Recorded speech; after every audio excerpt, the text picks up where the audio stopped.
mesdemoiselles et messieurs, merci de nous recevoir chez vous. Bienvenue au compte de ce journal.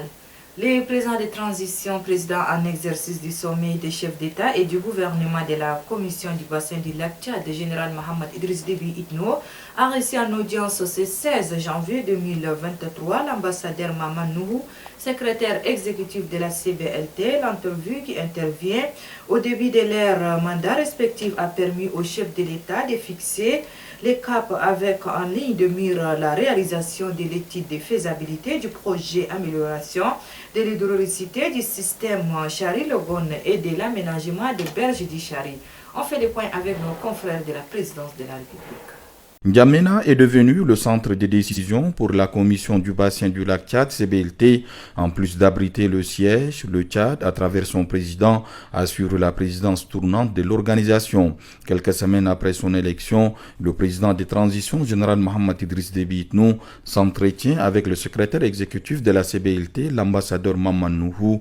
La mise en œuvre des décisions issues du dernier sommet d'Abuja intéresse le président en exercice. Au rang des priorités qui se dégagent, figure en bonne place le désensablement du lac Tchad.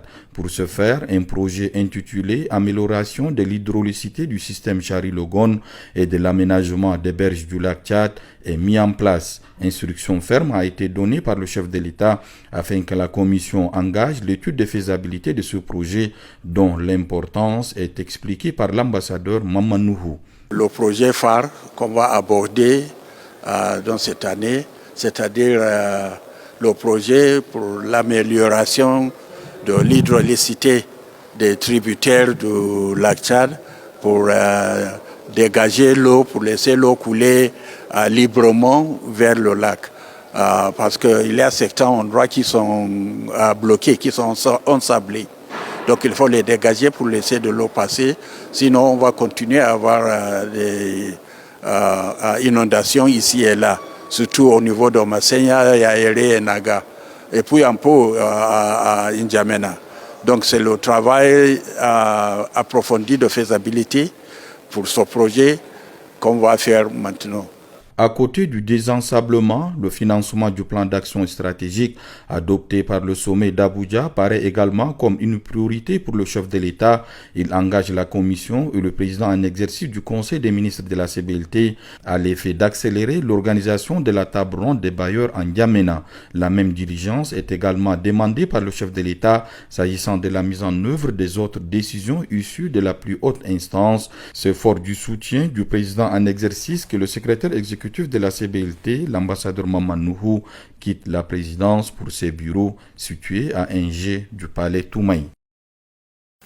En mission à Koumra, chef-lieu de la province du Mandoul, le secrétaire général deuxième adjoint du mouvement patriotique du salut, Jean-Bernard Padaré, à l'ouverture de la cérémonie de formation à l'intention des cadres du province, une formation axée sur la vulgarisation et des résolutions et recommandations issues du dialogue national inclusif et souverain, demande aux militants et militantes de cultiver l'amour de la paix. Je vous invite à suivre un extrait de ces propos au micro de notre envoyé spécial Idriss Ismaïl.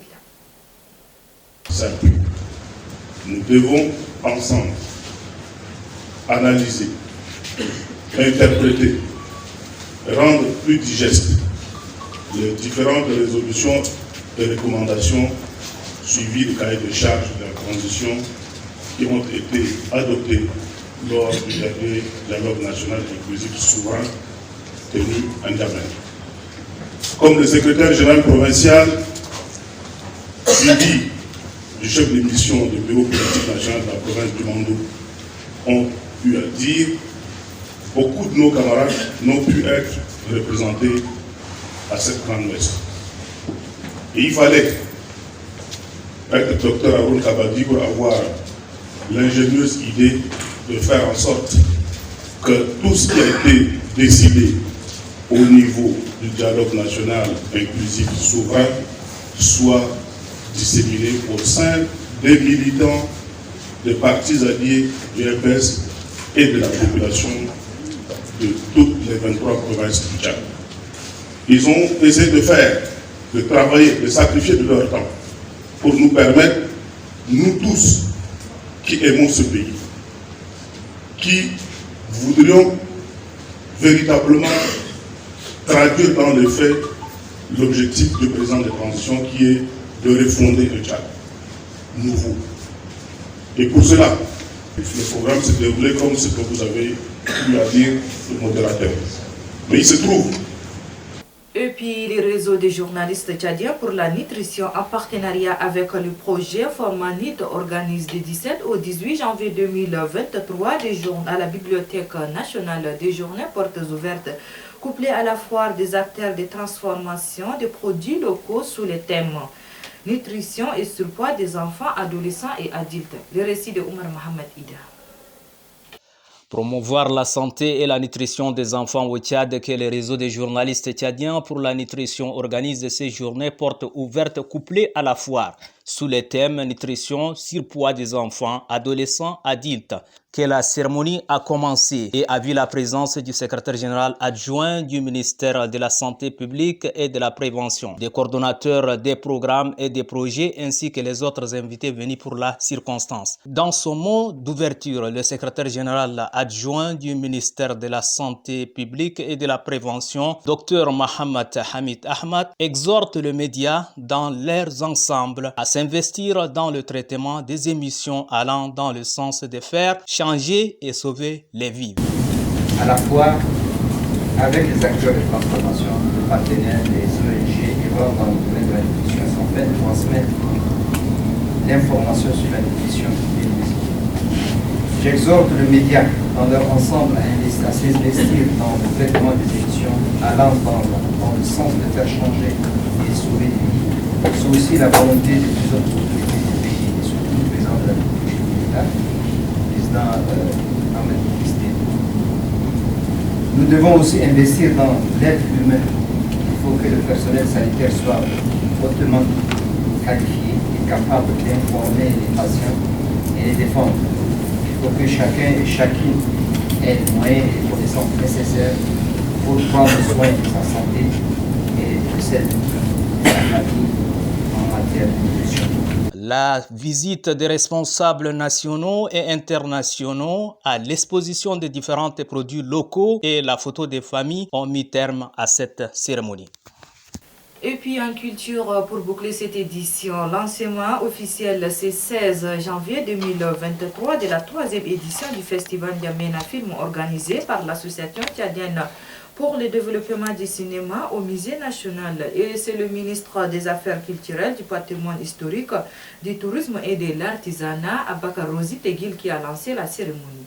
Le reportage de Omar Mohamed. Ensemble à travers le cinéma qu'est la cérémonie du lancement officiel de la 3e édition du Festival N'Djamena Film a commencé. Cette cérémonie a vu la présence du ministre des Affaires culturelles, du patrimoine historique, du tourisme et de l'artisanat, du secrétaire d'État à la jeunesse, du président de l'association tchadienne ainsi que les autres invités venus pour la circonstance. Dans son mot de bienvenue, le président du comité d'organisation, Mohamed Saleh Adoum, demande aux festivaliers d'assister régulièrement au séjour de la formation pour bénéficier des compétences. Lançant officiellement la 3e édition du Festival N'Djamena Film, ministre des Affaires culturelles, du patrimoine historique, du tourisme et de l'artisanat, Abakar Rosi Teguil, a demandé surtout aux artistes de véhiculer le message de paix et de vivre ensemble à la population.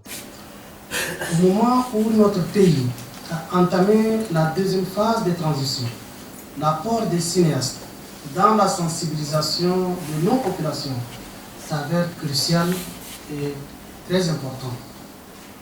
Le vivre ensemble à travers le cinéma, thème choisi pour cette 3e édition, témoigne de la volonté manifeste de tous les acteurs à intensifier les actions en faveur de l'unité nationale, de la cohésion sociale et de la consolidation du vivre ensemble des filles et des fils du Tchad à l'intérieur comme à l'extérieur du pays.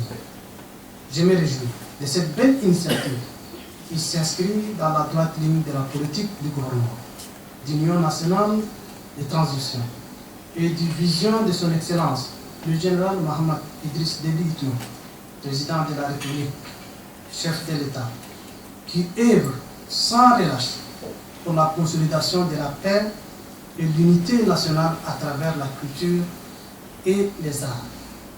Le cinéma... Rappelons que la formation durera 6 jours.